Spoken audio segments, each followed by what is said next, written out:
Sehat.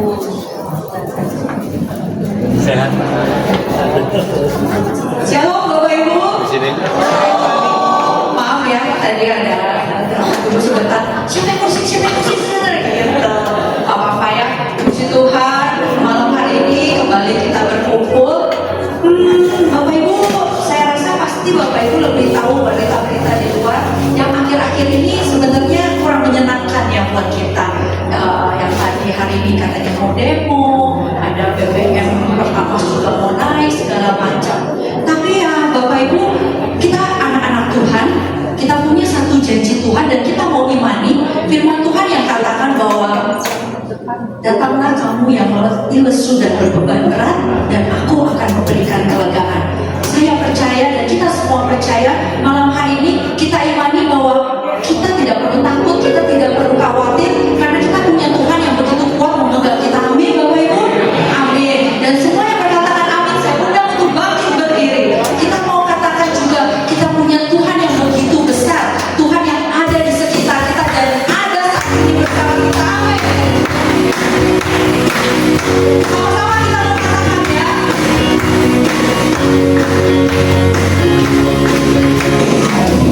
Allah di tengah kita besar, besar. Dia ada di dalam dengan sukacita. Dia mengasihi dan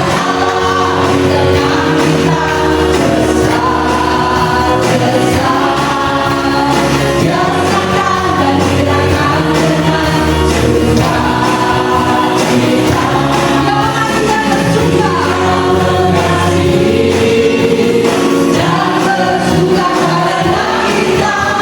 Tuhan Allah di tengah kita besar, besar.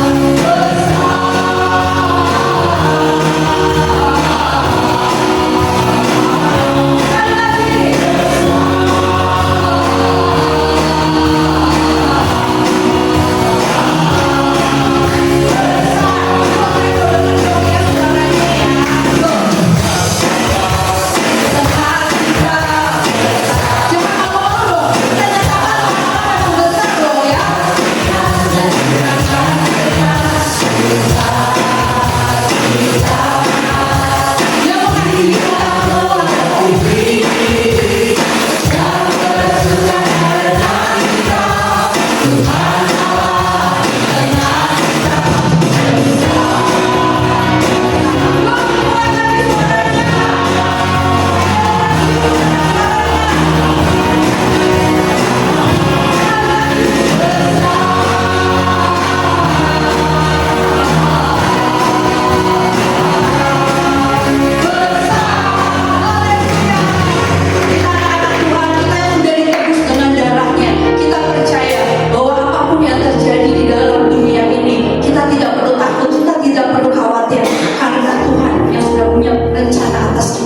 Dia yang pegang hidup kita.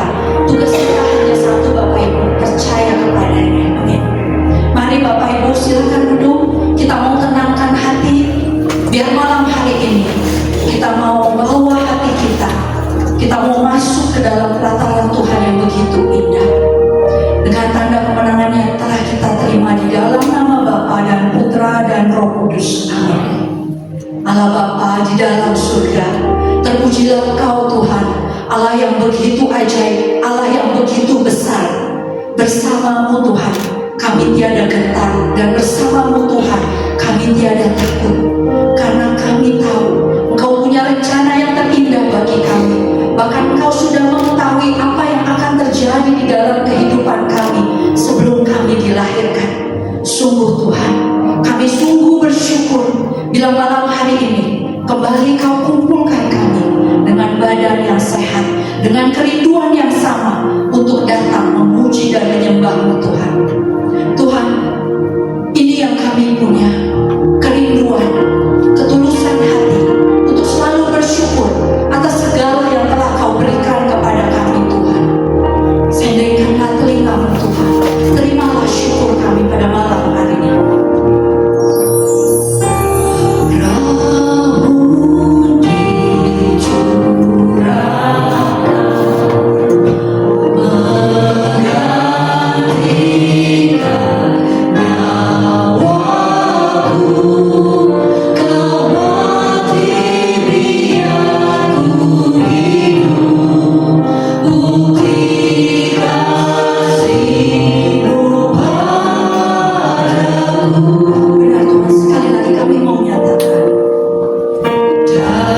kami boleh menerima panggilan-Mu.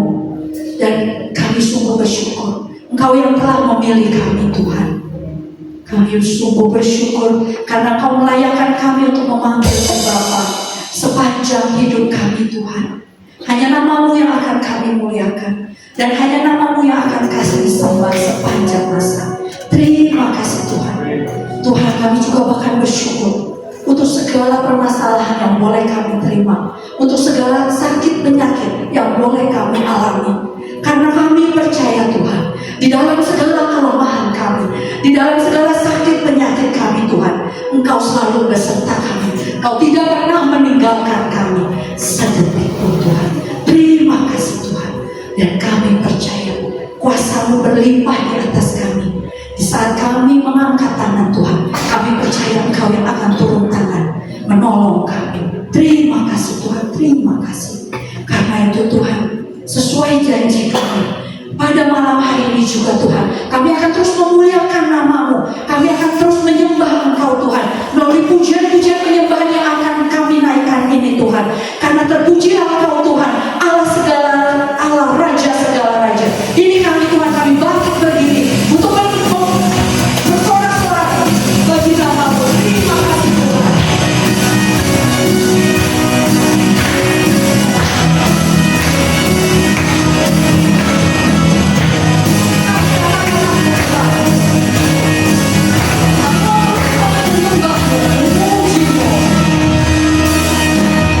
Kami datang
Bapak Ibu, silakan duduk.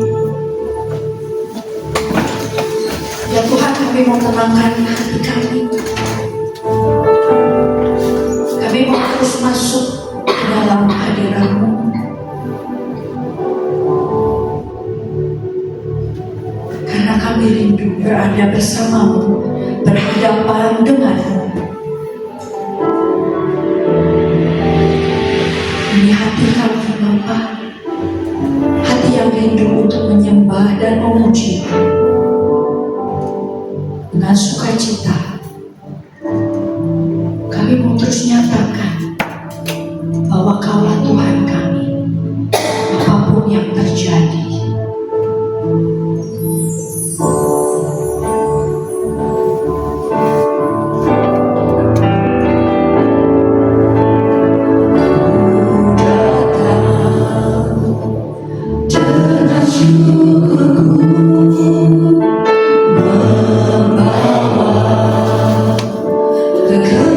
Kerinduanmu Yesus.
Janganlah engkau menggantungkan hikmatmu kepada manusia.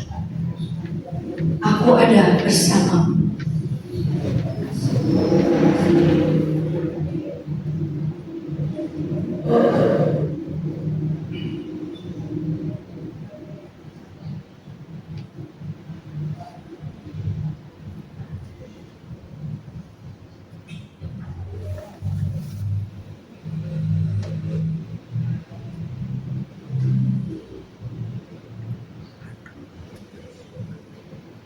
Pujilah Engkau Tuhan, pujilah Engkau di tempat kudus-Mu. Sungguh Tuhan,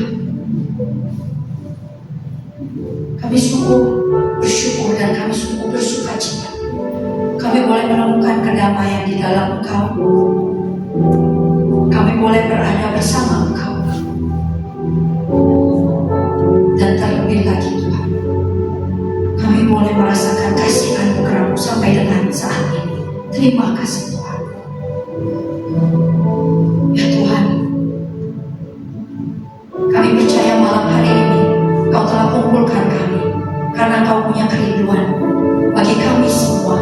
Dan terlebih kami percaya Tuhan, Engkau juga telah mengurapi anak-Mu Ibu Wida dari ujung rambut hingga ujung kakinya.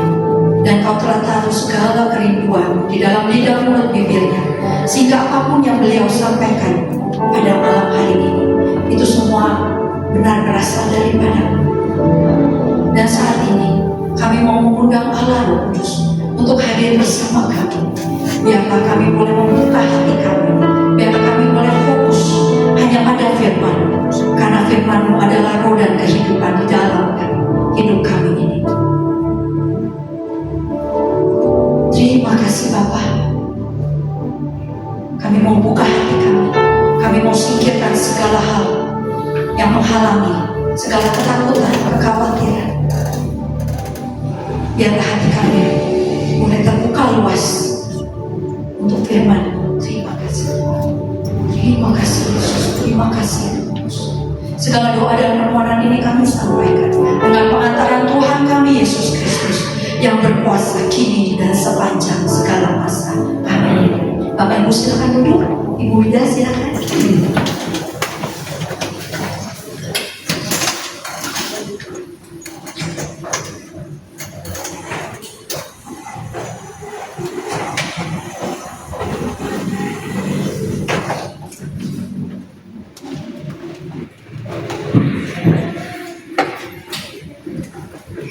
Selamat malam Bapak Ibu, Bro-esi sekalian yang terkasih di dalam Kristus. Shalom. Senang sekali malam ini kita kembali bersama di ruang ini, kita bersekutu bersama dan kita kehadiran seorang tamu yang sudah kita undang secara khusus. Bapak Ibu, kita akan mengadakan talk show malam ini berbeda dengan sesi-sesi kita sebelumnya dan masih tetap di dalam tema besar dan persekutuan doa kita, yaitu adalah pergumulan di dalam keluarga. Minggu lalu kita sudah mendengarkan salah satu sesi dan yang sekarang sesi yang kedua yang dengan tema adalah mengatasi kecemasan dan overthinking. Nanti Bapak Ibu bisa mendapatkan penjelasan yang lebih detail mengenai apa itu overthinking. Oke, Bapak Ibu, tujuan kita mengadakan talk show adalah agar kita bisa memahami dan bisa mendapatkan solusi di dalam perspektif iman Katolik untuk menghadapi pergumulan dalam keluarga. Dari data dari WHO tahun 2025, ternyata ada penderita yang mengalami kecemasan atau disebut juga anxiety disorder dan depresi. Ya, itu jumlahnya lebih dari 1 miliar orang di seluruh dunia atau 13% dari total penduduk dunia.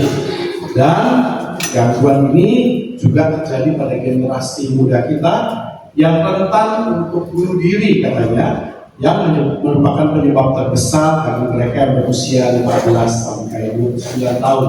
Jadi ada overthinking, kecemasan dan sebagainya yang perlu kita pelajari. Nah, malam ini kita beruntung dengan kehadiran seorang psikolog andal dari Kota Bandung yang sudah hadir bersama dengan kita, dan saya akan perkenalkan siapa beliau. Bersama dengan kita telah hadir Dr. Anda Levina Wahyu Widayati, psikolog, dipanggil Ibu Wida. Ibu Wida ini asli Bandung dengan status menikah dan memiliki 2 orang anak, dengan pendidikan sebagai psikolog dari Universitas Padjadjaran Bandung. Pengalamannya sudah tidak perlu diragukan lagi sebagai asesor, konselor psikologi, baik untuk perorangan maupun profesional. Berpengalaman juga di bidang human resource, operational manager, dan juga sebagai trainer dari Dale Carnegie, ya, suatu lembaga training yang sangat baik. Dan beliau kali ini akan bercerita mengenai mengatasi kecemasan dan overthinking. Bapak Ibu, selama 15 sampai 20 menit Ibu Wida akan mengantar kita kepada tema kita, dan setelah itu kita akan mengadakan talk show dan berikutnya juga akan tanya jawab dengan Bapak Ibu sekalian. Nanti panitia akan mengedarkan kertas untuk Bapak Ibu menulis pertanyaan-pertanyaan. Kalau nggak mau tunjuk tangan, malu, atau pertanyaannya kayaknya kok gua banget gitu ya, nah silahkan ditulis, jadi tanpa nama, nanti Ibu Wida akan menjawabnya dengan lugas. Waktu dan tempat saya persilakan. Terima kasih Pak Budi. Bapak Ibu, Bro Osi, selamat malam. Ini kenapa ya saya bertanya-tanya, yang pada hadir ini apa yang lagi pada overthinking gitu? Iya, makanya udah lagi situ. Ada beberapa tanda overthinking, coba ya kita cek ya. Mungkin nggak kita termasuk? Kalau ada beberapa iya, mungkin ya, coba iya atau enggak? Pernahkah Anda mengalami suasana hati berat? Tiba-tiba murung aja, nggak tahu kenapa, gitu ya, atau males gitu ya. Lalu mudah merasa takut, khawatir, berbeban. Padahal kayaknya apa yang ini ya, orang lain melihat saya kayaknya baik-baik aja, tapi kok hati saya masih berat ya, ya. Lalu sulit tidur atau mudah terbangun di tengah malam gitu ya. Iya, saya juga sekarang jadi gampang bangun jam 2 pagi, jam 3 pagi. Merasa lebih cepat lelah dibanding biasanya. Nggak tahu, tiba-tiba suka malas gitu ya. Atau kehilangan semangat untuk melakukan hal yang penting. Biasanya berangkat ke sini semangat, ini kayaknya berat gitu ya. Ayo nanti kalau ada yang mau minta slide, saya tinggalkan slide ke Pak Budi ya. Jadi silakan. Atau jadi lebih sering menarik diri atau jaga jarak dengan orang lain. Malas ketemu siapa, lihat ada situ, biarin lah belok aja gitu ya. Daripada ketemu, males lah gitu. Bisa juga berpikir panjang lebar tentang sesuatu yang belum tentu terjadi. Nanti gimana kalau rumah saya ternyata bisa ya kena pelebaran jalan, terus nanti saya tinggal di mana, itu pelebaran jalannya juga belum tentu gitu ya. Dan tidak sabaran ingin segera tahu kondisi atau hasil. Udah dikasih tahu ya nanti tanggal 17 Juli misalnya gitu ya. Tapi ini udah nanya lagi kan Juli, wah, terus nanya lagi ya. Nah itu sebetulnya udah bagian dari overthinking. Kita akan lihat tadi pesan yang dibawakan oleh tim ujian bagus banget. Yang penting adalah percaya. Tapi kenapa? Sekalipun saya sudah tahu yang penting percaya, tapi kok masih susah untuk percaya? Kita akan lihat ya, ada dinamika apa di dalam diri kita. Saya membagi dalam 4 penyebab overthinking. Yang pertama, kitanya pengen dinilai baik dan takut penilaian buruk, takut dikritik. Yang kedua, kitanya yang nggak terlatih untuk sabar. Yang ketiga, ingin semuanya itu terkontrol, ingin semuanya terkendali. Dan yang keempat, apa-apa pakainya pikiran. Jadi kayak insting, naluri, perasaan itu kurang diberdayakan. Kita kupas satu-satu ya. Kan pada awalnya niat kita baik ya, pengen sih dinilai baik. Tapi ukuran baiknya manusia zaman sekarang dibanding ukuran manusia baik tahun 60 kira-kira beda nggak? Beda. Lebih kompleks mana tahun 60 sama tahun 2026? Ini ya. Iya, kita udah punya uang untuk ke-DP rumah gitu ya. Tapi dia di medsos rumah di sini yang lebih bagus. Kamu dianggap sukses, kamu di rumah di sini gitu ya. Itu kan jadinya bagi kita berat. Awalnya kita ingin berhasil membangun keluarga yang baik, punya masa depan yang cerah. Itu tadi kan biasa aja. Tapi jadi khawatir waktu dikaitkan anak-anak muda. Di sini ada yang masih kuliah atau belum nikah? Oh iya betul. Iya, takut salah jurusan. Mau pacaran, takut salah pilih pasangan. Udah mau lulus, orang kan senang, wah kamu udah mau skripsi juga ya gitu. Takut gak diterima kerja. Jadi itu ya, bukannya bersyukur karena sudah bisa skripsi, tapi takut gak diterima kerja. Orang tua, gimana kalau anak saya gak diterima di sekolah? Gimana kalau nanti ada apa-apa di rumah? Gimana kalau saya salah didik gitu? Jadi penuh kekhawatiran. Orang yang sudah lansia, saya apabila kemarin 60 tahun, jadi saya udah boleh menyebut diri saya lansia. Inilah kekhawatiran saya. Takut nggak cukup uang. Dulu kalau masih kerja tiap bulan pasti dapat ya. Sekarang belum tentu. Takut kalau sakit gimana? Tiba-tiba saya kena ini gimana? Takut gak punya kemana? Ternyata itu penyebab overthinking yang pertama. Jadi sebetulnya overthinking kita itu dasarnya baik karena pengen dinilai baik, karena tidak ingin mengecewakan orang lain, gitu sebetulnya.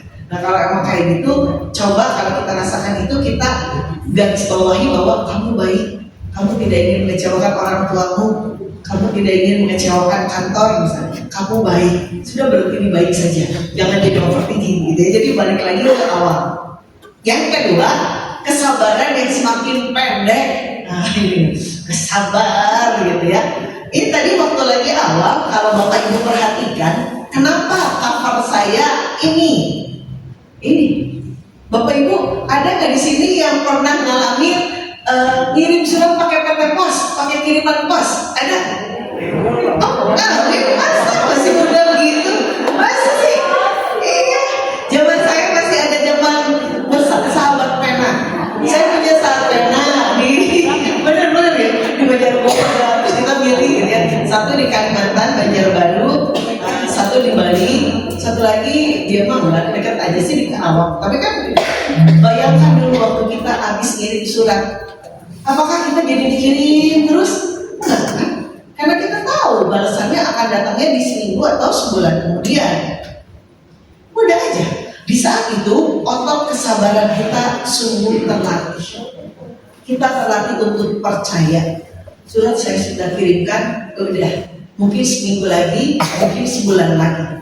Otot kesabaran kita terlatih. Kita terlatih untuk percaya. Itu yang paling penting. Orang terlatih untuk menunggu, percaya dan berharap. Hope itu yang mahal. Hope. Tapi sebetulnya segala ujian juga arahnya ke berharap ya. Udah tuh jangan mikir yang jeleknya, udah tuh jangan pesimis gitu ya, berharap gitu. Nah itu sebetulnya. Tapi kan nggak bisa ya. Sekarang serba instan. Begitu pesan terkirim aja, kita udah lihat centang biru. Berapa kali balas ya? Baru 10 menit loh. Bayangkan dengan zaman dulu kita ngirim surat itu seminggu atau sebulan baru ada balasan. Ini baru 10 menit. Jangan-jangan dia gak suka sama saya. Jangan-jangan saya salah ngomong. Jangan-jangan gitu ya, dia lebih pentingin siapa daripada saya. Wah, itu overthinking. Jadi banyak pikiran dan asumsi. Ini yang kita perlu baca di terakhir itu. Orang tidak terlatih dalam ketidakpastian sehingga mudah berprasangka dan frustrasi. Lagu-lagu tadi mengajak kita untuk udah gitu ya. Memang hidup gak pasti, tapi ya udah aja, gak usah berprasangka dan frustrasi.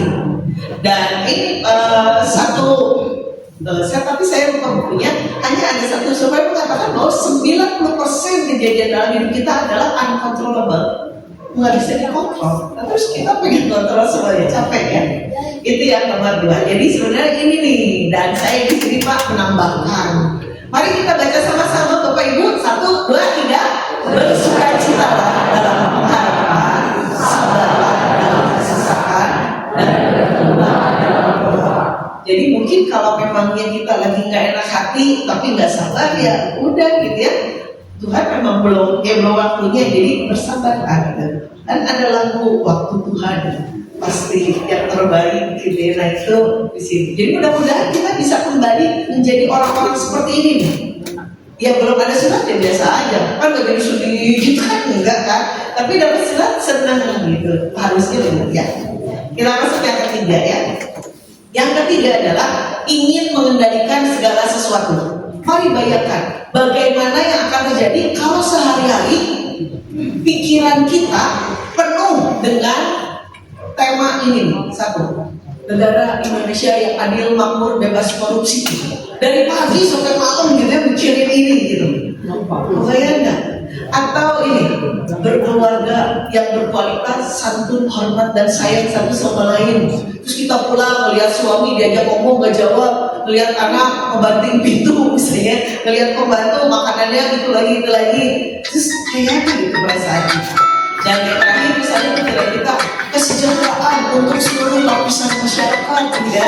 Sementara masih ada tayangan anak-anak stunting atau bagian yang kena bencana. Kira-kira ada gunanya nggak kalau pikiran kita terpaku pada tema-tema ini? Ada gunanya. Tadi saya ngobrol sama satu orang, dia bilang satu anak muda baru lulus kuliah. Saya berat sekali bu, lagi berat gini, pemerintah masih seenaknya gitu ya, naikin harga bensin ini kok nggak harga pertama gitu kan? Kalau kamu pakai apa motornya? Pertalite. Ribut kata saya dalam hati ya. Itu sekarang kenapa ribut? Enggak bu, sekarang pertalite jadi ya udah baca juga pertalite gitu ya. Pertalite juga sekarang jadi penuh bu. Jadi daripada ngantri kan saya harus dapat pertama, tapi pertama mahal gitu. Gimana sih? Nah Bapak Ibu, kita mulai bisa mengenali bahwa sebetulnya ada 3 lingkaran yang bisa kita pilih di dalam diri kita. Ini konsep lingkaran dari Circle of Influence, Circle of Concern dari Stephen Covey. Di dalam hidup kita itu ada, apa ini judulnya? Lingkaran perhatian. Yaitu hal-hal yang terjadi di sekitar kita tapi cukup menjadi perhatian saja karena tidak mengenai diri kita. Kayak misalnya bensin Pertamax naik 4.000 ya, tapi saya pakainya Pertalite misalnya, ya kata si bapak Gojek kan ya Pertalite gitu ya. Ya itu hanya jadi perhatian, kan nggak ganggu apa-apa. Tapi seandainya saya memang pakai Pertamax, disitulah masuk ke lingkaran kedua apa? Prihatin. Kita cuma bisa prihatin. Bisa nggak kita jadi kembaliin harga pertama kembali seperti kemarin? Nggak bisa. Jadi memang di dalam hidup itu ada hal-hal yang memang tidak bisa kita kendalikan, tapi kita terdampak oleh hal tersebut. Dan yang terakhir ada yang disebut dengan, kita baca sama-sama, di sini yang bisa kita atur. Di sini udah tahu bensin naik, jadi yang bisa saya atur apa ya? Apa berangkat ke sini pakai angkot? Tapi sini pakai angkot dari biasa. 50 menit. Bisa juga jadi janjian sama teman-teman berangkatnya gantian gitu kan. Hari ini saya nemenin Pak Budi, besok siapa gitu misalnya. Nah itu namanya lingkaran pengaruh. Jadi pengaruh kita adalah mengatur waktu lebih panjang supaya bisa naik moda transport yang lebih murah misalnya. Jadi mari kita cek kemana energi kita diarahkan. Apa jadinya kalau energi kita diarahkan pada lingkaran perhatian? Aduh, si Dani ini nikahin anaknya Maya gitu ya tadi. Apa? Tahu nggak ya penyanyinya Dewa gitu ya? Dani suaminya Mulan nikahin anaknya gitu ya, nggak hormat sama Maya misalnya. Terus ngapain dipikirin gitu? Emang kalau kita mikir Dani jadi bertobat kan enggak gitu ya? Dan jadi udah aja kita sadari memang ada hal yang terjadi di sekitar kita tidak mempengaruhi kita secara langsung, tapi memang menarik perhatian. Nah ini yang sekarang sedang banyak dibicarakan adalah akun Katolik tanpa topeng. Saya beberapa teman pada ngomong saya, Bu panas banget Bu, gue dengar ini masa dia seenaknya di sini. Ya terus ngapain? Saya bilang ya udah nggak usah dibaca gitu kan. Itu kan cuma lingkaran perhatian, tidak mengenai keseharian kita, tidak mengenai nama kita juga tidak terdampak. Udah aja nggak usah dengerin ya. Nah, kalau energi diarahkan kepada lingkaran kepedulian, ini juga sebetulnya capek. Karena kita memang menghadapi hal-hal yang terjadi di sekitar kita, mempengaruhi diri kita, tapi kita tidak punya kuasa untuk mengubahnya. Di rumah saya, di kompleks saya, tiba-tiba dipasang portal, nyebelin banget. Jadi biasanya kalau ke rumah situ kita tinggal set gitu, sekarang motor dulu karena di portal ya. Apakah ada gunanya kalau saya ngomel? Nggak ada. Malah perjalanan terasa lebih panjang dan lebih melelahkan. Atau karena rumah saya dekat bypass Buah Batu, kalau Bapak Ibu pernah lewat bypass, kalau mau ngeliat ke Buah Batu kan belok kiri langsung. Tapi nggak pernah bisa belok kiri langsung, karena itu motor, mobil 08 sama apa yang ngebuntuin si bypass. Terus kalau bisa mau langsung ini saya bilang ada gunanya nggak saya kayak gitu ya?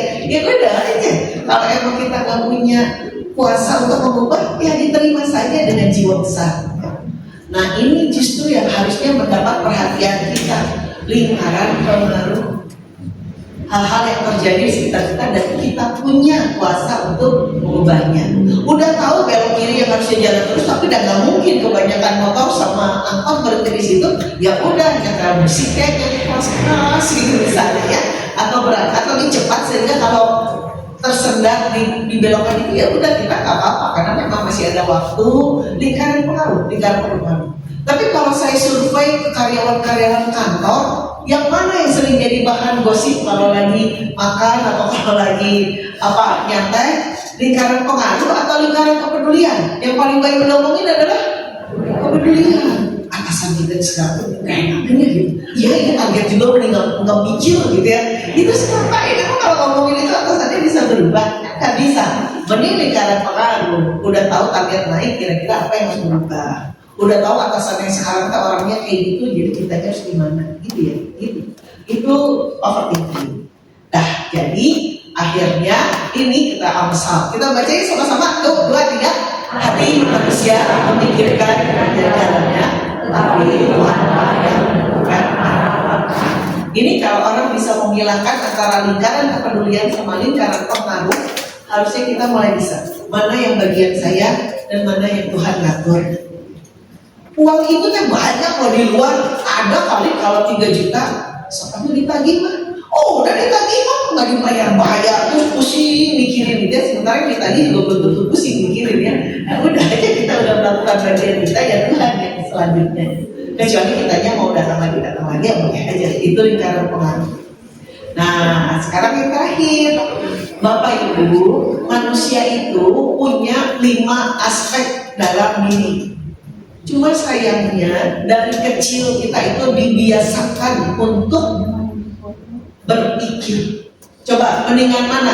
Punya anak yang ranking 1, ranking 2, jago bahasa Inggris ya. Jago bahasa Inggris kayak Mama Malia punya.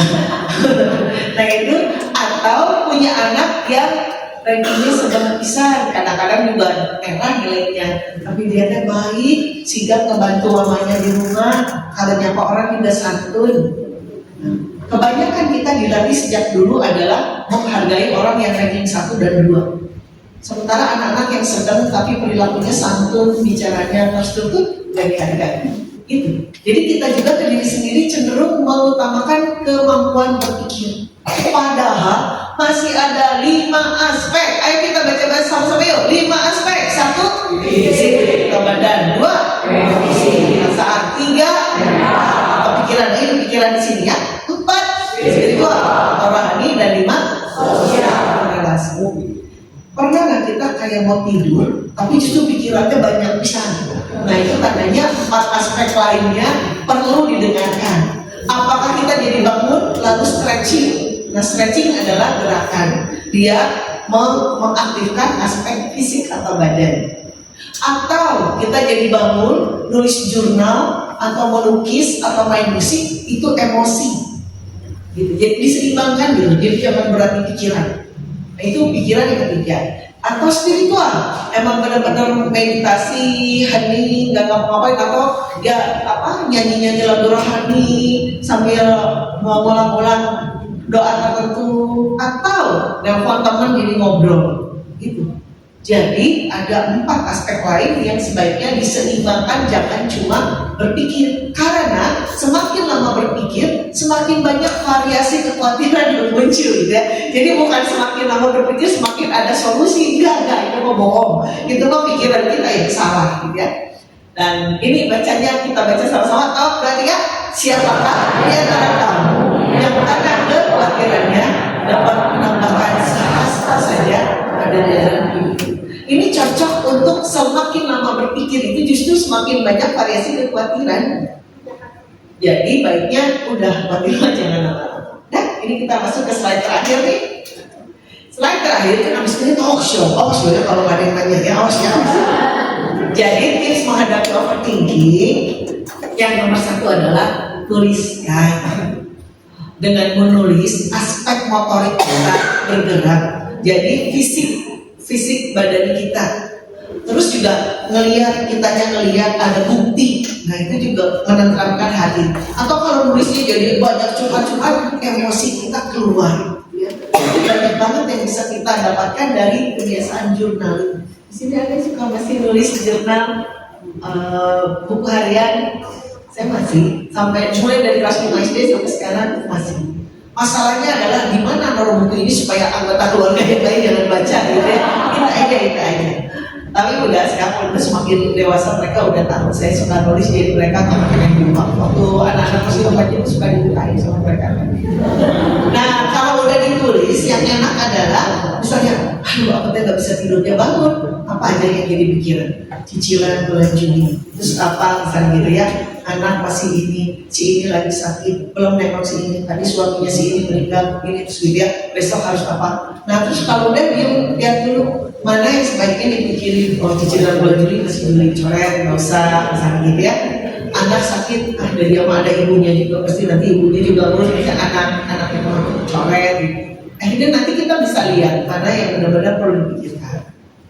Yang kedua adalah itu tadi, kita masih ingat kan, siapa yang bisa menambah sehasta saja atas kekhawatirannya. Makanya buat kita batasi waktu untuk berpikir.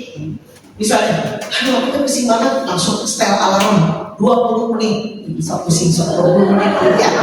Nanti kalau udah 20 menit, ya udah harus lepas dari berpikir, lakukan yang lain, fisik bergerak, atau emosi menyanyi, main musik, atau spiritual dibawa doa rosario atau memang sosial, keluar rumah nyari teman ngobrol gitu.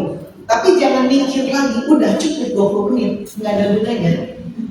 Atau yang satu lagi fokus pada satu langkah itu. Aduh target aku kayaknya nggak nyampe nih, aduh ya di Juni banyak banget itu, aduh nanti dimarahin sama atasan gimana tuh ya gitu ya. Daripada mikir panjang mendingan jadi apa nih yang dikerjain hari ini. Oh ya hari ini aku mau ngobrol sama atasan, bagus. Hari ini aku mau nyebarin lagi post apa, bagus. Ya, jadi satu langkah. Dan terakhir, memang baik untuk berdoa dengan jujur. Kalau di persekutuan ini, waktu kita mengumpulkan, kita diajarkan untuk optimis, harapan. Tapi kalau lagi sendiri, boleh sejujur-jujurnya. Kalau lagi ngumpul gini kan kita diajak untuk menyembah Tuhan, percaya Tuhan besar. Tapi kalau lagi sendiri, kita lagi nggak percaya, boleh bilang nggak percaya, ya. Karena emosi yang kita ingkari itu justru lebih kuat dan nanti lebih mencengkram. Jadi sekali-sekali bilang, Tuhan capek banget sih gitu. Masa udah seumur ini masih harus ngebiayain keponakan, dia kapan mandirinya Tuhan? Bukannya nggak berterima kasih ya, udah dapat rezeki, tapi kan capek ya Tuhan ya gitu. Nah itu doa aja dengan jujur. Nah, ini penutupnya. Yuk kita baca sama-sama, atau berarti ya? Serahkanlah segala kekhawatiran kepadanya. Jadi nanti kalau udah semua jujur-jujuran, begitu datang ke persekutuan kita bisa bernyanyi dengan sepenuh hati, sungguh Tuhan baik. Tapi waktu lagi sendirian, baik kalau kita mau meneliti hati, melihat secara jernih, transparan, dan memahami dinamika kita apa adanya. Begitu teman-teman, terima kasih.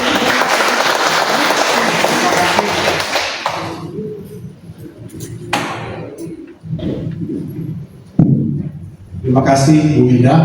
Nampaknya para peserta di sini, umat di sini sudah mulai senyum, ya, sudah mulai overthinkingnya sudah turun, ya, cemasnya sudah mulai hilang 50%. Mungkin nanti setelah acara talk show keluar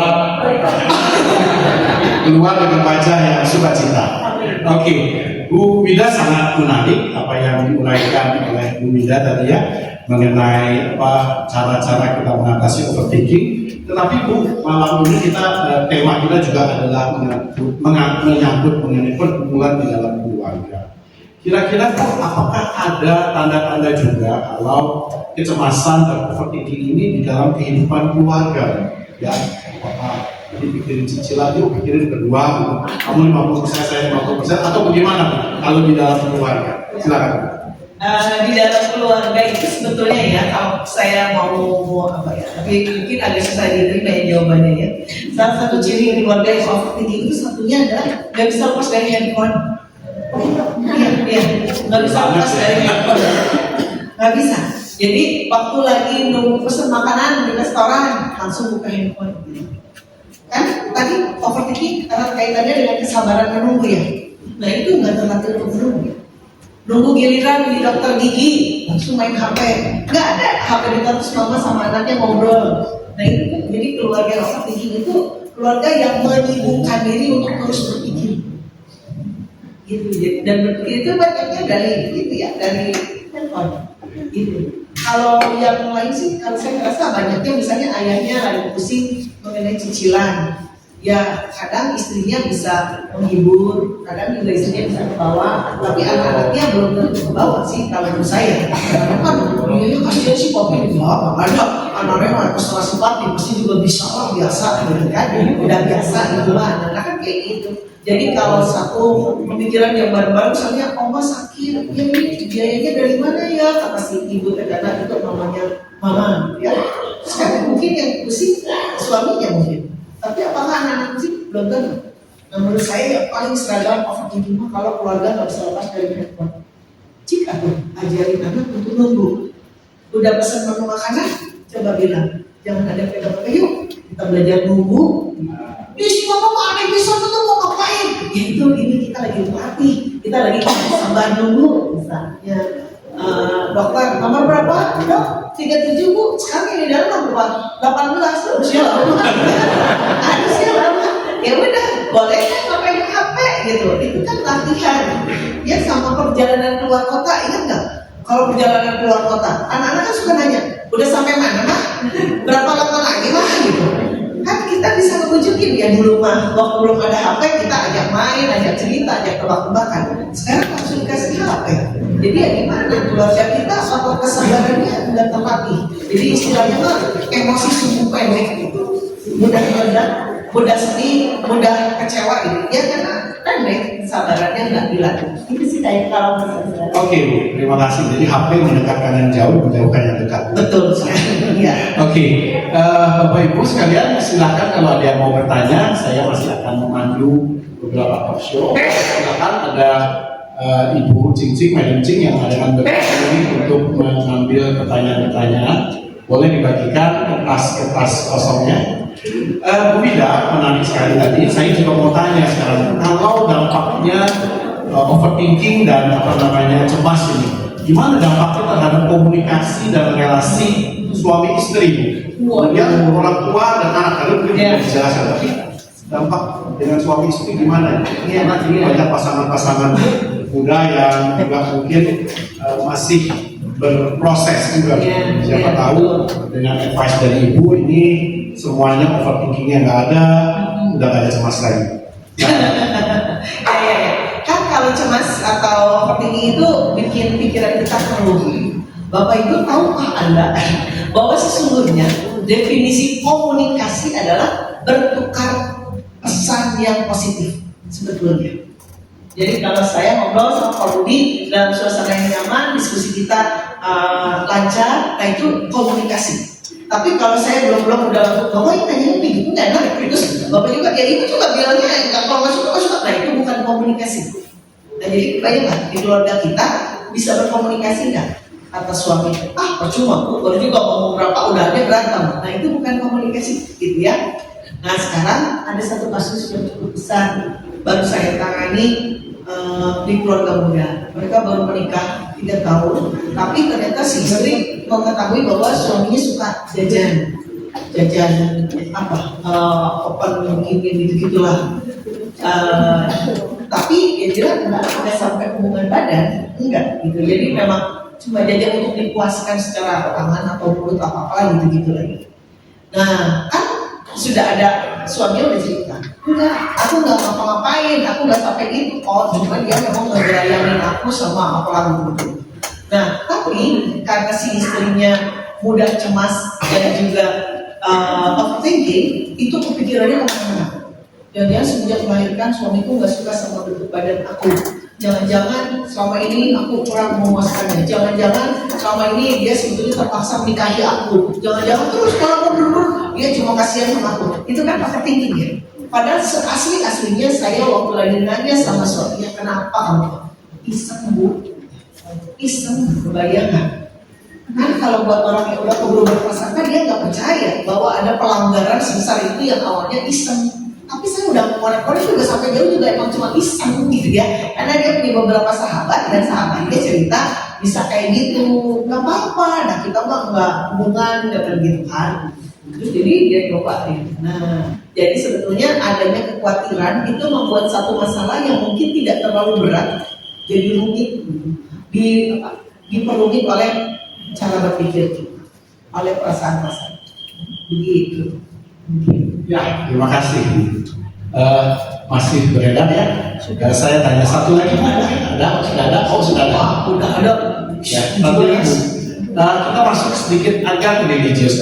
Bagaimana iman Katolik, khususnya doa dan sakramen itu bisa membantu keluarga di dalam menghadapi kecemasan dan overthinking. Jadi doa dan sakramen apakah bisa membantu? Bapak Ibu, overthinking itu ada beberapa tahap. Kalau overthinkingnya masih ringan, jadi artinya kita masih bisa berpikir logis, di bawah doa itu sembuh. Di bawah doa itu sembuh. Tapi kalau overthinkingnya udah sangat kompleks, jadi ibaratnya gerakan badannya, overthinking itu kan kayak mikir nih gini. Ada orang yang mikir gini jarang sih, banyak kan gini ya. Nah itu tuh berat badannya berat. Lalu lagi gini disuruh doa, tambah berat lagi gitu ya. Nah itu akan nggak selesai masalahnya karena dia lelah disuruh doa gitu.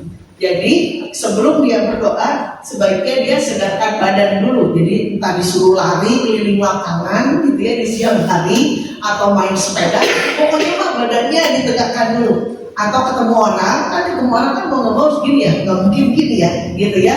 Atau ya persekutuan menyumbang ke atas, tadi makanya banyak tangan ke atas, itu sebetulnya menaikkan mood kita jadi naik ke atas. Nanti kalau udah lebih lega, berdoa itu ada gunanya.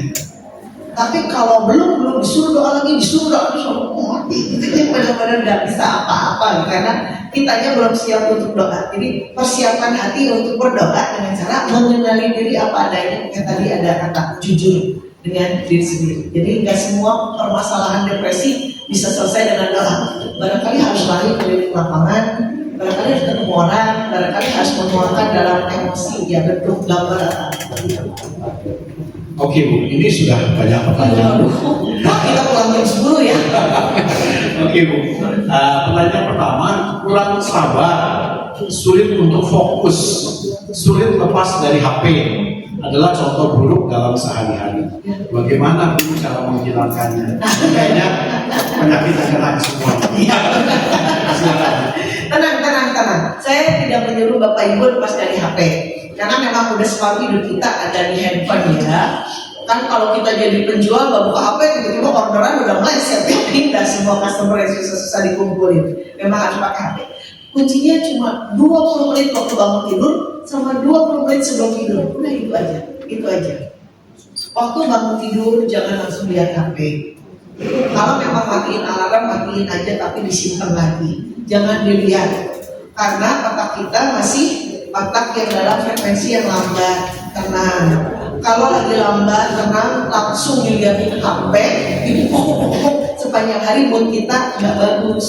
Jadi kita jadi nggak sabaran, kita jadinya nggak jernih melihat situasi. Udah biarin aja. 20 menit bangun tidur mah nggak usah ngapa-ngapain. Doa boleh, stretching boleh, apa aja. Melamun-melamun juga boleh. Dan satu lagi, 20 menit sebelum tidur, gitu ya, HP-nya jangan nyala. Tapi saya termasuk orang yang nggak bisa tidur kalau nggak ada aplikasi Calm nyala. Saya termasuk orang yang nggak terlalu mudah tidur. Jadi saya tergantung sama aplikasi Calm yang bisa bikin tidur itu loh. Kayak sleep meditation. Tarik nafas, bayangkan Anda berada di sebuah pinggir pantai. Itu yang bikin saya tidur. Ya nggak apa-apa kalau memang ya itu memang membantu kita tidur. Yang penting layarnya mati. Nah kalau aplikasi itu layarnya bisa mati, tapi kita bisa dengar suara. Jadi Bapak Ibu nggak apa-apa sepanjang hari nggak usah lepas HP, tapi yang penting 20 menit sebelum tidur sama 20 menit bangun tidur jangan pegang HP. Lalu satu lagi, kalau baterai lagi lemah, kalau HP ketinggalan, kalau baterai HP kita hilang, jangan sampai harga rasa percaya diri kita ikut rusak. Itu aja. Karena yang penting mah HP ketinggalan, jadi nggak bisa apa-apa, kayak sedih banget gitu ya. Ya bisa nggak HP ketinggalan di luar, tapi kita tetap bahagia. Itu gila-gila. Kita juga nggak jadi anak-anak. Kalau kamu nggak pakai HP, bisa nggak tetap kamu percaya diri dengan bahagia? Kira-kira gitu. Itu aja sih. Terima kasih Ibu untuk advice-nya. 20 menit sebelum dan sudah. Kamu tidur. Oke Bu, apakah overthinking dapat mempengaruhi kesehatan fisik? Bagaimana cara memutus lingkaran antara pikiran yang cemas dan tubuh yang ikut merasakan dampaknya? Ya. Ini saya ngobrol sama teman saya yang kerja di rumah sakit ya. Kalau katanya tahun 70-an, itu orang yang dirawat di rumah sakit itu memang 70% karena gangguan fisik. Kayak misalnya harus operasi usus buntu misalnya ya, atau dia baru kecelakaan lalu gagal otak, ya ini mereka dirawat di rumah sakit. Tapi tahun-tahun ini lebih dari 70% orang dirawat di rumah sakit karena pikiran. Ada ibu-ibu yang dirawat karena anaknya baru saja menikah pindah agama, gitu ya. Ada bapak-bapak yang dirawat karena dia lagi mau menghadapi pensiun dan mulai kerasa pengurangan kekuasaan atau pengurangan gitu di kantor. Ada anak-anak yang dirawat, jadi banyak sekali penyakit yang justru penyebabnya adalah pikiran. Jadi tadi apakah ada hubungannya? Sangat. Itu yang disebut psikosomatis ya. Lalu bagaimana memutusnya? Itu tadi berdayakan 4 aspek yang lain. Kita kan kaya, nggak cuma berpikir. Kalau udah kebanyakan mikir, ya main sama teman ngobrol-ngobrol ngaco-ngaco. Cari temen yang paling circle yang paling ini deh. Bapak Ibu punya nggak temen yang kalau udah ketemu tuh kita kayak nggak pengen mikirin dunia, pokoknya ngobrol ngaco-ngaco gitu ya. Itu saya punya teman SMP, alhamdulillahnya ya Endah Evelia itu kami kalau udah ketemu udah nggak pengen ngobrolin kerjaan, nggak pengen dulu gitu ya. Aku mesem bersama kamu. Iya, harusnya dia itu. Terima kasih sama kamu, kamu terima kasih kita. Nah, hiburan-hiburan itu tuh yang menyenangkan. Itu tadi dari aspek sosial. Yang kedua bergerak, Bapak Ibu bergerak. Obatnya pikirannya bergerak segera. Pernah nggak ngerasain? Kita mau olahraga pas banget berangkatnya. Tapi pas udah dipaksain pulang dari olahraga ada perbedaan nggak? Lebih lega, lebih bebas, ya hormon oksitosinnya banyak, jadi membuat kita nyaman. Itu tadi bergerak. Ya kan kita emosi. Ayo cek lagi hobi waktu masih muda. Kalau mau belajar komik ada bayangan, belajar komik, belajar menggambar, gitu ya. Atau main musik, atau bikin penyulam atau bikin macam-macam itu emosi. Emosinya langsung turun. Dan terakhir rohani tadi bisa persekutuan, bisa doa, meditasi, segala macam. Maksudnya jangan cuma berpikir, tapi yang 4 ini diaktifkan. Jadi kalau tadi Pak Budi, maaf saya lupa, nanya keluarga tinggi, Bapak Ibu sebagai orang tua, ayo biasakan 4 ini dijalankan bersama anak-anak. Mungkin nggak tadi ngumpul main itu kan bersosialisasi ya. Ada yang manis berkalah gitu ya, ada yang licik, ada yang bicara pakai benda, itu kan sosialisasi. Atau main ke rumah siapa bersosialisasi, atau sama-sama bikin gambar, main musik sama-sama nyanyi, atau ya olahraga bareng. Itu jadi keluarga kita juga udah terlatih untuk menyeimbangkan 5 hal itu. Ibarat kursi kita ada 4 kakinya, diri kita juga kuat kalau 5 aspek ini sama-sama kuat. Jangan cuma mikir aja terus sih overthinking gitu ya. Begitulah. Baik, terima kasih. Pertanyaan berikutnya, tambah banyak. Wah, iya. Bu, mengapa pikiran kita sering langsung membayangkan skenario terburuk? Dan bagaimana cara menghentikan kebiasaan tersebut? Iya. Sebetulnya ya overthinking itu ada loh yang overthinkingnya positif gitu ya. Cuma memang diri kita terbiasa untuk merekam hal-hal negatif. Ayo bayangin ya, hari ini nih sampai jam 8.15 dari pagi, bangun pagi, sarapan lancar, terus udah gitu kerjaan-kerjaan sepanjang siang juga beres, makan siangnya enak banget, sore-sore ketemu teman menyenangkan. Pas mau kesini di jalan diserempet sama motor, gak sopan pisan gitu ya. Terus kita adik kamu gitu ya, lihat enggak gitu kan, mau. Tapi terus kita kan keserempet, ada luka sih, cuma sakit aja karena kejenuh stang. Terus udah ikut persekutuan, menyenangkan, banyak doa, ya sampai jam 10 istirahat. Mana yang paling diingat? 90% yang baik atau si sekolah motor tadi?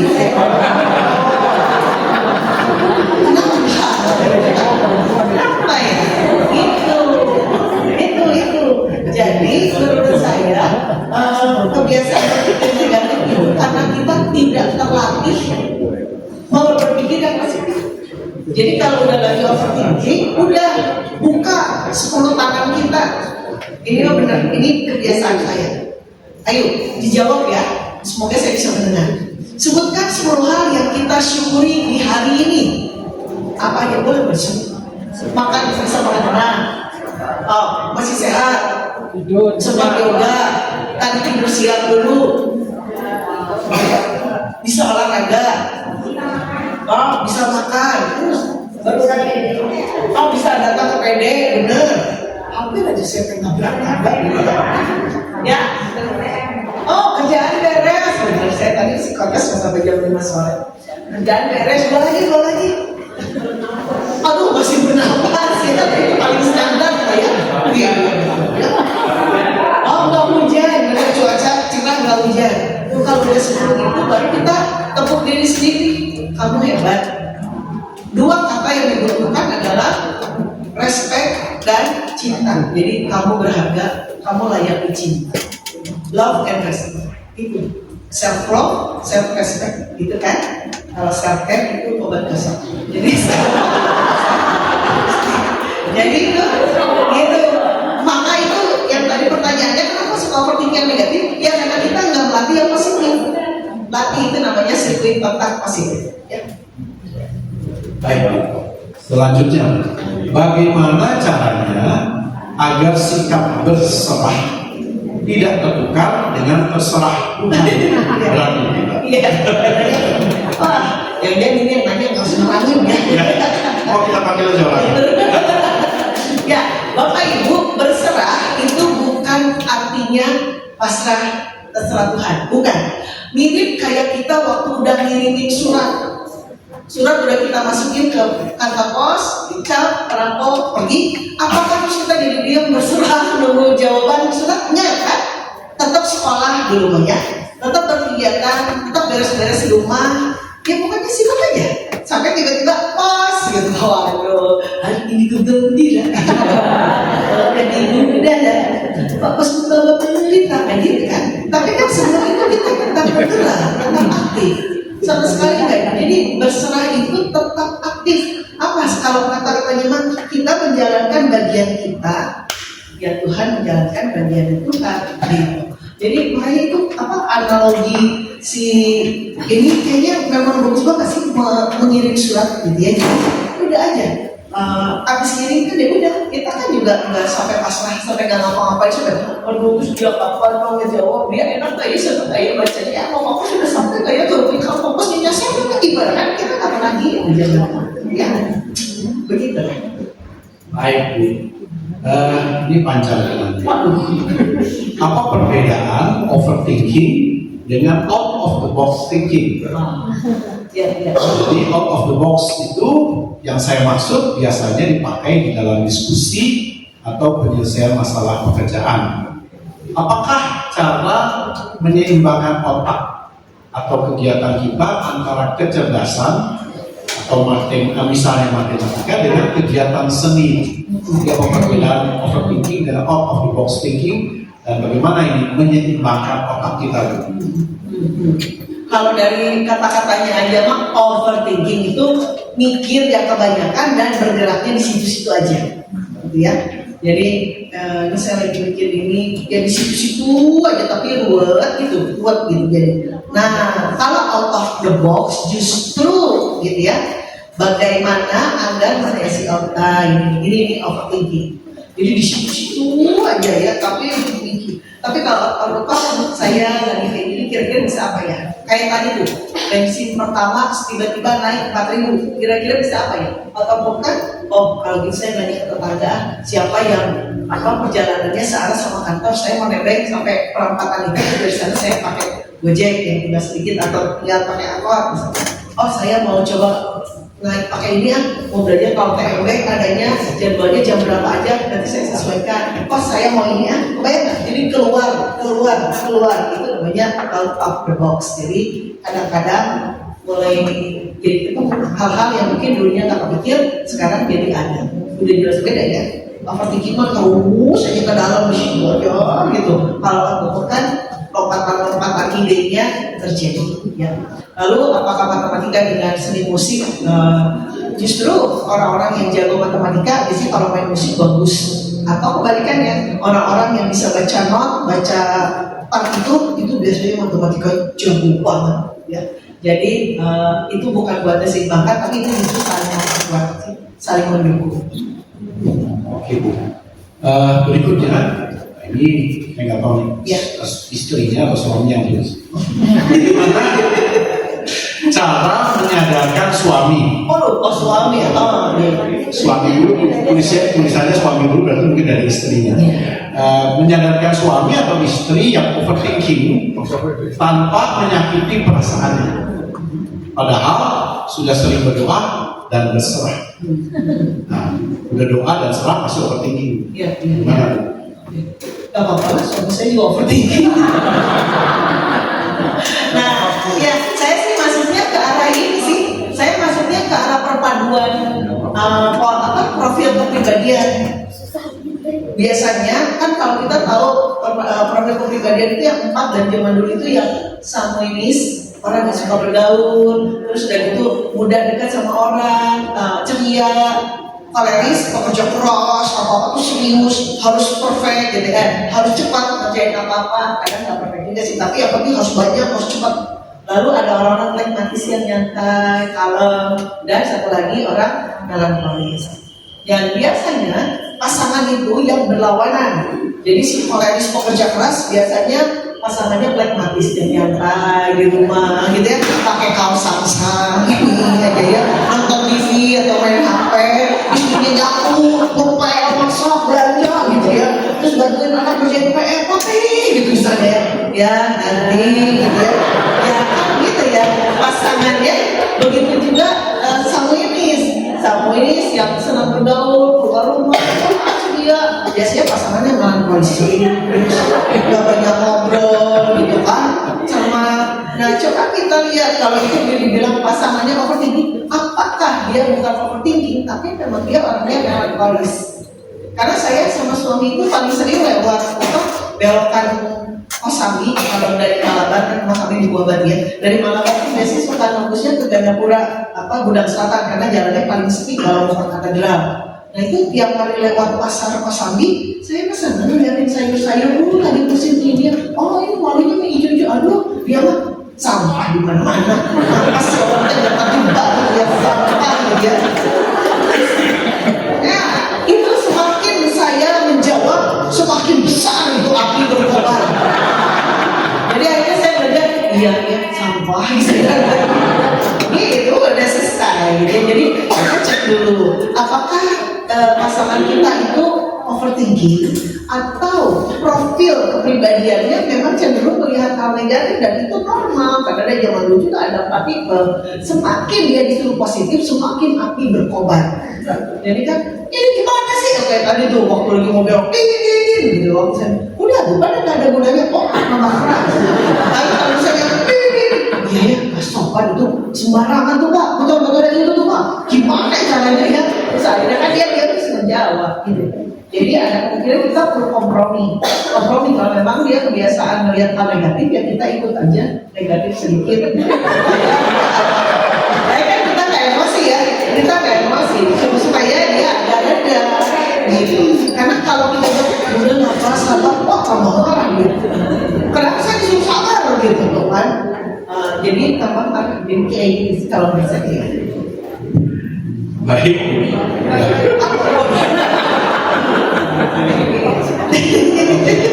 Masih boleh. Kita ngobrol tentang apa sih kalian sebenarnya? Ini orang tua, pertanyaan dari orang tua. Bagaimana menjawab jika anak sedang lelah dengan pekerjaannya, dikit-dikit dia bilang, mau berhenti aja kan? Nah, atau dia cari pelampiasan selalu dengan main game terus. Nah, gimana dia menjawab anak yang lelah terus sedikit-sedikit bilang berhenti kerjaan? Jadi kayaknya milenial gitu ya. Yang ada mental health issue. Ya. Nah, Gen Z itu memang punya kerapuhan dalam sisi mental, tapi sekaligus juga kebijaksanaan menghadapi hidup, ya. Jadi anak-anak Gen Z memang kalau udah kerja suka, nggak enak banget sih, itu mah targetnya tinggi malah nggak nyampe, gitu. Terus dia ngeluh, tuh mama, aku mah nggak suka banget di kantor yang ini, temen-temennya nggak enak, gitu. Kadang-kadang beberapa orang tua mendengarin itu tuh kayak ngerasa harus ngeberesin, sampai si anak itu berpikir bener lagi, padahal enggak. Justru kalau kita maksa untuk dia jadi berpikir bener lagi itu namanya toxic positivity. Ya misalnya, kamu gimana kabarnya? Capek, nggak boleh capek, kamu harus semangat gitu. Ya, kayak kita kan, bapak apa kabar? Baik, jangan baik, nggak baik, luar biasa. Itu kan toxic positivity. Kalau capek ya nggak capek, gitu kan? Jadi, mama capek banget nih kerja di sini teh. Oh iya, gimana capeknya gara-gara apa? Enak aja atasan kamu masih bilang ke aku lagi, ada gaji ditambahin ya. Iya ya, mama juga pasti kalau jadi kamu pasti kesel. Kenapa ya atasan kamu sukai sama kamu ngasih kerjaan? Gitu. Jadi itu cuma butuh validasi. Cuma butuh validasi. Cuma didengerin, udah. Nanti kalau ya udah tuh, aku mau resign aja. Aku juga pada pindah. Ya kita kasih aja. Kalau lisan menurut mama nanti ada gini. Kalau kamu tetap bisa gini, tapi keputusannya terserah kamu. Gitu. Itu sih kalau buat ibu-ibu. Dan Jersey itu pintar, mereka pintar dan bijaksana. Yang penting keluhannya didengarkan. Sama lah kayak ibu-ibu juga kan. Ya. Wah, anak kita tuh makanannya susah kalau anaknya masih 2 tahun.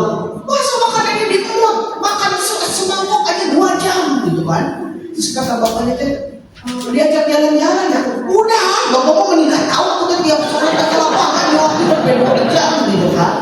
Lauknya kali variasi, ya udah gitu kan. Tambah marah, makanya jangan disolusi. Tapi coba kalau bapaknya memvalidasi, 2 jamnya, coba tuh, muncul. Udah kayak gitu. Ya, terus jadi besok mau gimana mama? Ya udah mau gimana lagi kan? Gitu. Jadi ada orang-orang yang memang emosinya peka, sensitif, tapi dia butuh validasi. Kita cuma butuh dengerin. Jangan bilang yang sabar atur, bukan gitu. Tapi mama sabar juga ya. Iya, gitu kan. Selesai. Luar biasa pengalaman Bu ya. Ibu. Ya, ini ada lagi. Bagaimana mengelola energi kita agar seimbang dalam 5 aspek dalam diri manusia. Ini yang tadi terang 5 itu. Betul. Aduh, itu mah kalau emangnya paling mudah ya dijadwal ya, paling mudah. Setiap hari kalau bisa ada 5-5-nya. Kapan saya bersosialisasi itu bukan chatting Bapak Ibu ya, bukan. Chatting mah orang bisa ngemoles jawaban kan, masih jempol loh, masih love. Jadi kalau ketemu langsung ada love itu. Sosialisasi itu benar-benar ngobrol. Ya minimal pakai telepon ya, tapi bergerak. Itu ya nanti kalau sudah ahli, bangun tidur itu kita bisa nanya sama diri sendiri, aku pengen ngapain ya. Jadi ada cerita seorang pengusaha, rumahnya banyak, punya mobilnya banyak, datang ke saya hanya karena penghasilannya turun. Terus dia merasa kerepotan dengan biaya bulanan rumah. Saya bilang, bapak kan ada apartemen, ada rumah, 7 rumah. Nggak bisa itu mah, nggak bisa dijual. Udah itu kan hasil perjuangan dia, habis ini kayak gini kan. Loh, kan bapak yang beli, ya bapak yang jual? Enggak, itu mah harga diri saya, nggak akan dijual gitu. Tapi ternyata permasalahannya apa? Sederhana aja. Dia itu setiap bangun pagi sama istrinya harus berangkat misa pagi. Ya, udah, cuma itu. Akhirnya saya bilang, Pak, kalau begitu bilang sama istri, belum tentu Bapak nemenin dia, karena di pagi hari Bapak butuh bertanya sama diri sendiri 5 aspek itu mana yang ingin dikembangkan di hari ini. Jadi bangun pagi yang 20 menit tadi, dia bikin, habis ini aku pengen apa ya? Gitu. Kalau nggak pengen bisa, ya bilang, Ma, berangkat sendiri ya, aku mau nguras kamar mandi. Ya karena dia pengen emosi dan keindahannya harus salurkan. Atau Mas aja berangkat bisa, aku lagi pengen jalan nih ke Saparua, ya dia jalan ke Saparua, gerak fisiknya. Atau aku pengen nelpon ke sini. Jadi kalau kita udah ngasah terus, lama-lama kita mulai ada kepekaan, dan disitulah keseimbangan tubuh kita, keseimbangan diri kita terjadi. Tapi awal-awal mah dilatihnya dengan kasih jadwal. Hari ini beli nggak enak hati, aku udah lari-lari belum ya? Oh belum lari, ya udah sok aku lari gitu misalnya. Baik Bu, sudah lama malam nih, kalau pertanyaannya diteruskan nanti jenisnya seperti ini semua. Oh ini cocok buat yang terakhir jadi. Kebetulan nggak ada anak-anak hari ini, jadi ini bisa ditanyakan. Agak sedikit menyeramkan. Tadi dikatakan manusia berusaha, tapi Tuhanlah yang menentukannya. Kalau gitu, sia-sialah kita capek-capek berusaha, toh yang menentukan adalah Tuhan. Itu pertanyaan yang pertama. Tadi yang pertama agak religius. Yang kedua, nah ini pertanyaan minggu atau bapak-bapak. Berdosakah kalau berhubungan dengan dengan pasangan, tapi pikiran berfantasi berhubungan dengan orang lain? Ini kayaknya menutup ya. Kalau kita buka lagi nanti menjurus sekali. Itu kira-kira apa Ibu berkenan menjawab atau tidak, boleh aja sih. Nah teman-teman, kalau ada manusia berusaha, Tuhan yang menentukan. Terus kita bilang capek-capek berusaha, atau nanti Tuhan juga. Nah kalau kita kembalikan ke ayat adalah rencanamu bukan rencanaku, tapi biasanya yang Tuhan aturkan jauh lebih baik daripada yang kita perkirakan. Jadi artinya baik kalau kita bisa berusaha semaksimal mungkin, karena di titik ini Tuhan akan memberi bunga yang jauh lebih baik dibanding kita nggak berusaha apa-apa. Di titik ini Tuhan mungkin kasihnya juga nggak berkembang gitu ya. Apa ya, saya belum nemu analoginya ya. Tapi ya misalnya ngobrol sama anak TK, ya ide-idenya gitu aja. Tapi kalau kita mau mengasah diri ngobrol sama anak SMA, ada kemungkinan ide yang kita dapat lebih bagus. Jadi gitu kira-kira ini. Jadi usaha kita menentukan seberapa besar perkembangan rencana Tuhan diberikan kepada kita. Jadi jangan lupa bahwa yang Tuhan aturkan pasti lebih baik daripada perkiraan kita. Maka berusaha semaksimal mungkin supaya nanti kita dapat kandungan juga lebih besar. Nah kalau berhubungan dengan suami atau dengan istri tapi kepalanya mikirin orang lain gitu ya, Overthinking. Overthinking bukan. Fantasi. Berarti kalau ada sesinya Romo nanya ya, perlu ngaku dosa nggak kalau kayak gitu ya. Tapi kalau buat saya sih lebih ke arah integritas diri ya. Integritas diri. Waktu lagi berhubungan dengan pasangan dan seluruh pikiran, jiwa, raga terarah sama dia segala hal akan indah dan sudah juga masih tetap indah. Tapi kalau berhubungan sambil badannya buat dia tapi kepala saya buat orang lain, ada kemungkinan sesudahnya juga entah ada rasa bersalah, entah ada rasa jengkel sama pasangan, kenapa nggak bisa kayak dia gitu ya, entah ada rasa rindu yang lebih parah lagi ke orang yang memang bukan hak kita. Dan itu kan sebetulnya sumber konflik. Kalau saya sih, saya mungkin karena saya perempuan sih ya, maaf ya kalau jawabannya datangnya dari sudut pandang perempuan ya. perempuan itu nggak gampang memberikan tubuhnya sebelum hatinya direbut, gitu ya. Kalau cowok katanya enggak ya, kalau cowok mah asal udah pengen aja gitu misalnya, gitu ya. Misal, oh Budi tersipu-sipu, ya sudah lama. Jadi saya ini kayaknya Pak Budi akan jawab ya. Dari sudut pandang pria gitu ya, dari sudut pandang wanita itu malah jadi sebuah konflik yang lebih besar. Karena kalau buat kami, ya nggak mudah ya. Tiba-tiba badan kita digerayain sama orang yang kita nggak suka, kan juga bakal nggak akan semudah itu gitu. Kecuali kita ada hati itu sih kalau saya, tapi kan kata perempuan. Jadi pikiran beda sama apa yang kita lakukan itu merupakan awal dari berbagai kesulitan karena kayak kita harus hidup di dua dunia dan itu cukup melelahkan. Oke. Kamu iya banget. Oke, umurnya ini. Satu pertanyaan titipan nih dari Ketua PD kayaknya tadi ya. Waduh, Bagaimana komunitas doa seperti PD PKK ini dapat menjadi ruang penyembuhan dan memberi dukungan terhadap yang cemas atau yang overthinking? Ya. Bagaimana kira-kira apakah benar itu? Kalau Ya. benar kan ya kita sebaiknya sering datang. Betul. Pak, ini udah. Jadi sebenarnya kalau di persoalan psikologi itu, kalau orang udah permasalahannya berat, kadang-kadang dia harus ke psikiater. Kenapa harus ke psikiater? Supaya dapat obat. Ya jadi nggak terlalu berat pikirannya, tapi dibantu sama obat jadi lebih cepat lah. Kayak kita kalau minum vitamin kan jadi lebih berstamina. Begitu juga dengan PDPKK ini, persekutuan doa itu ibarat vitamin, ibarat obat. Tapi udahnya harus diterusin lagi dengan merapihkan diri sendiri, mengolah diri. Kan kayak ke psikolog, Bu ini mah udah berat Bu, pikirannya udah kan gitu tuh. Pernah lihat nggak ada orang yang kalau mau pergi balik lagi lihat kunci, udah dikunci belum, udah pergi balik lagi lihat kompor, udah dimatiin belum, udah pergi balik lagi lihat potongan dia udah dimatiin belum, ya kayak gitu tuh. Nah kalau dia masih bisa mengontrol diri, udah dimatiin kompornya, oh iya oke, ya dia nggak perlu obat, dia udah bisa sembuh. Tapi kalau udah nggak percaya balik lagi, sampai akhirnya nggak berangkat karena dia bolak balik gitu. Nah itu kan perlu dikasih obat supaya dia bisa nyetop pikirannya. Nah kalau itu obat, kalau di PDPKK itu ibaratnya kayak obat tadi. Pikiran saya jelek banget, pikiran saya sedih banget, pikiran saya keluar terus diangkat sama kita. Tapi begitu udah diangkat, ya pulangnya harus diolah lagi.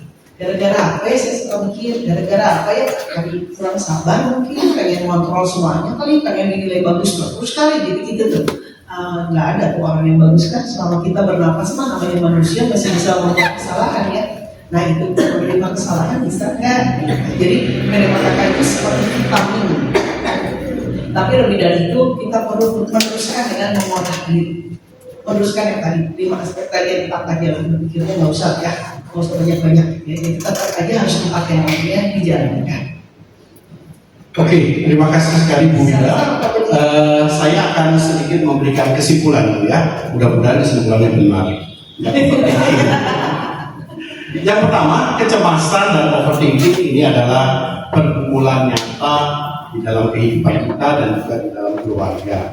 Yang kedua, Kristus hadir di dalam memberikan pengharapan dan juga empatinya kepada kita yang mengalami hal-hal yang cemas dan overthinking. Tadi seperti dikatakan oleh Bu Ida, ayat penutupnya tadi adalah dari 1 Petrus 5 ayat 7. Serahkanlah segala kekhawatiranmu kepadanya, sebab ia memelihara kamu. Kasih dan iman menjadi jalan keluar untuk membangun keluarga yang sehat di tengah pergumulan keluarga yang sekarang ini semakin besar pergumulannya dan membutuhkan banyak solusi-solusi dari psikologi dan juga dari segi pengharapan.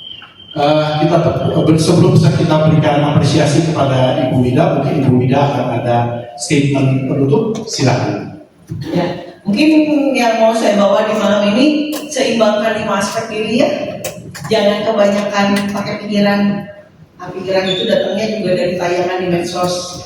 Jadi itu udah terlalu banyak masuk ke dalam diri yang dikeluarin gitu. Kayak air mah ditumpahin dengan cara tadi berolahraga, bergerak fisik ya, atau menuangkan perasaan dalam bentuk karya-karya seni, atau ngobrol dengan orang, beneran ketemu orangnya, dan yang terakhir spiritual seperti kehadiran kita di PDPKK ini. Jadi seimbangkan, jangan cuma berpikir aja supaya jangan overthinking.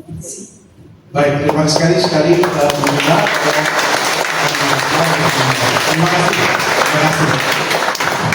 Kembali saya serahkan kepada tim pujian.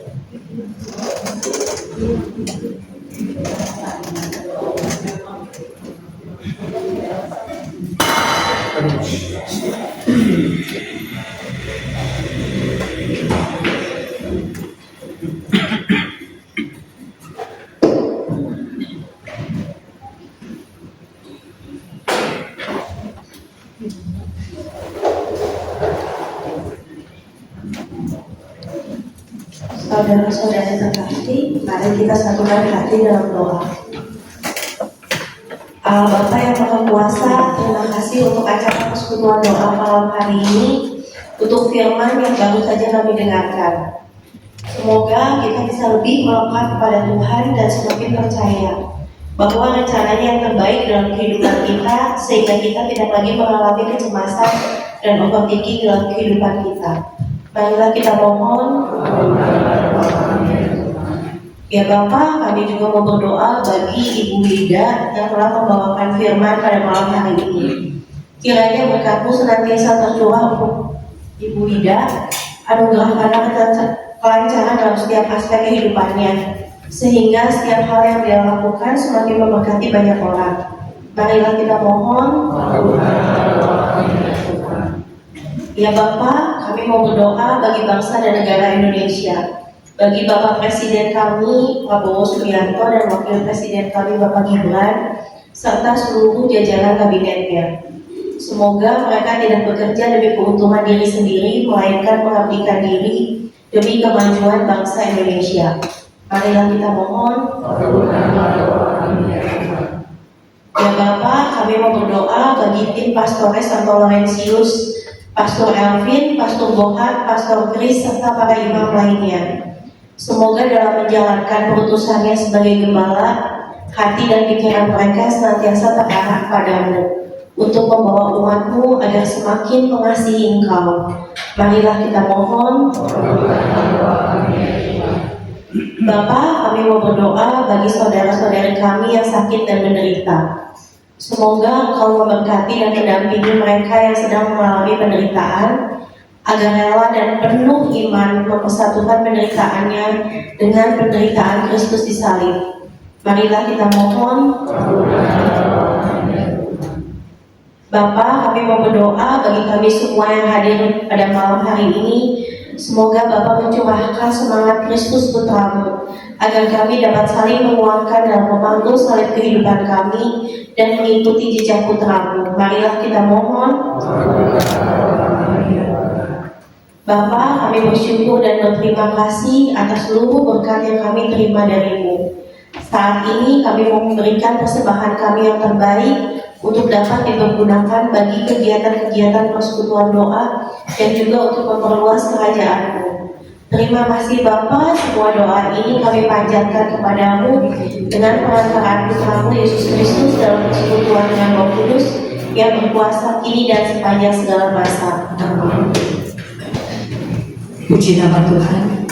Bapak Ibu, kita sudah diberkati dengan firman yang sudah disampaikan oleh Ibu Wida, juga betapa banyak tricks and tricks yang bisa kita gunakan. Baik, sebentar kita akan juga memberikan sebagian dari berkat yang sudah kita terima dari Tuhan.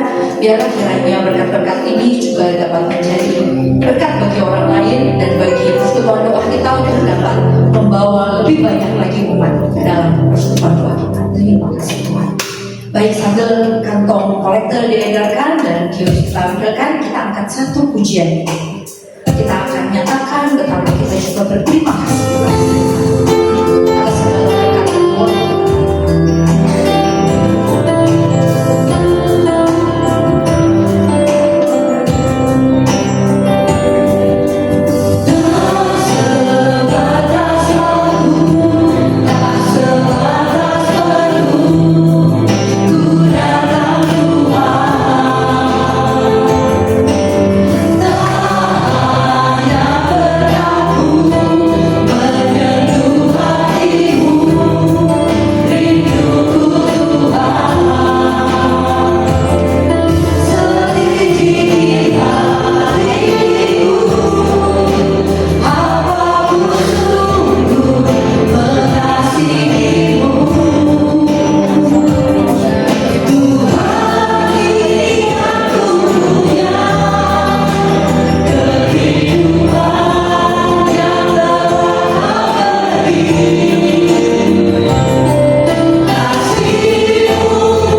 akan mendengarkan beberapa pengumuman. Pertama-tama kami kembali mengucapkan terima kasih kepada Ibu Wida yang sudah hadir dan memberkati kami semua. Boleh sekali lagi kita tepuk tangan untuk Ibu Wida, dan biar kiranya semua yang sudah disampaikan boleh kita praktekkan ya. Baik, untuk selanjutnya terima kasih juga untuk Bapak Ibu yang sudah hadir pada malam hari ini. Kami tunggu kehadirannya juga pada minggu depan. Baik, nah untuk minggu depan Bapak Ibu kita akan melanjutkan tema kita Tuhan dalam pergumulanku, dan dengan judul mengambil keputusan dengan bijak bersama dengan Ibu Nova dari Sekina Jakarta. Jangan sampai ketinggalan ya Bapak Ibu ya. Kita akan belajar juga bagaimana kita mengambil keputusan dengan baik, tentunya sesuai dengan firman Tuhan. Selanjutnya kita akan melakukan doa Koronka Kalimat Ilahi yang sudah diadakan setiap hari ya Bapak Ibu melalui online, dan kami mengundang Bapak Ibu yang bingung apa itu doa Koronka, masih penasaran pengen tahu, silahkan untuk hadir. Kita sama-sama mendoakan bangsa dan negara kita. Bisa dicatat ya nanti Zoom-nya. Dan selanjutnya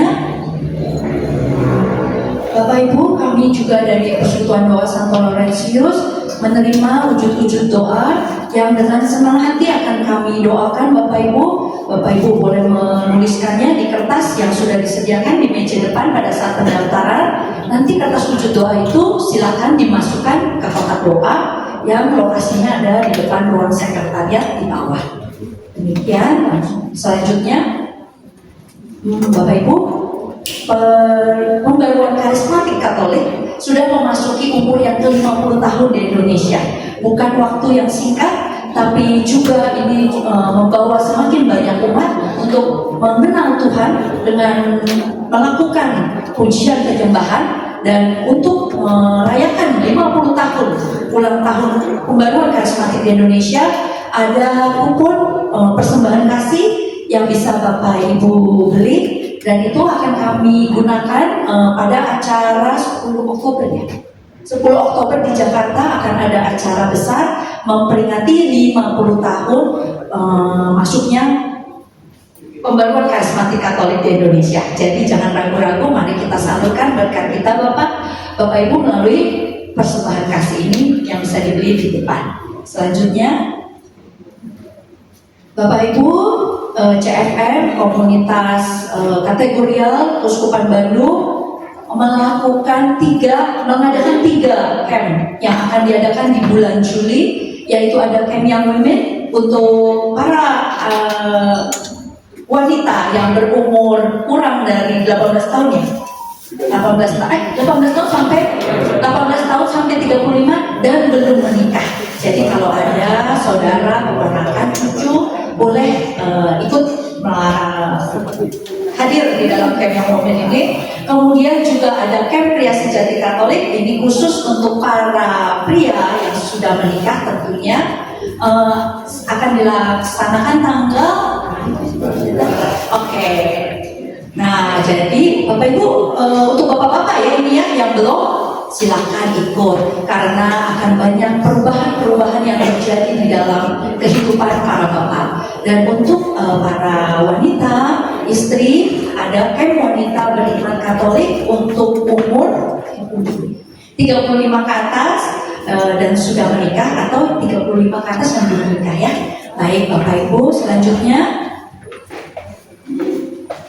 ada kuesioner pewarta, silakan boleh difoto scan barcode ini. Bapak Ibu, kami membutuhkan masukan dari Bapak Ibu untuk para pewarta yang sudah hadir di dalam Persekutuan Doa Santo Laurentius ini. Semoga dengan masukan-masukan dari Bapak Ibu, kami juga dapat melakukan perbaikan-perbaikan untuk kedepannya. Jadi jangan ragu-ragu, silakan diisi ya Bapak Ibu ya. Yang bagus, yang jelek silahkan ditulis, karena nggak ada yang tahu kok siapa yang tulis.